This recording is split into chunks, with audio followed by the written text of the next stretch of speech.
અંકલેશ્વર નજીકથી પસાર થતા નેશનલ હાઈવે નંબર 48 પર આવેલા નવજીવન હોટલ સામે આજે માર્ગ અકસ્માત સર્જાયો હતો। સુરત તરફ જવાના ટ્રેક પરથી પસાર થઈ રહેલા એક અજાણ્યા રાહદારીને પૂર ઝડપે આવી રહેલી ઇકો ગાડીના ચાલકે જોરદાર અડફેટે લીધો હતો। અકસ્માતમાં રાહદારીને શરીરે અને માથાના ભાગે ગંભીર ઇજાઓ પહોંચતા તેનું ઘટના સ્થળે જ મોત નીપજ્યું હતું।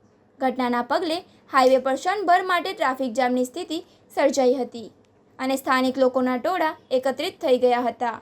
બનાવ અંગેની જાણ થતાં જ પોલીસ કાફલો તુરંત ઘટના સ્થળે દોડી આવ્યો હતો। પોલીસે મૃતદેહનો કબજો મેળવી તેને પોસ્ટમોર્ટમ અર્થે ખસેડવાની તજવીજ હાથ ધરી છે।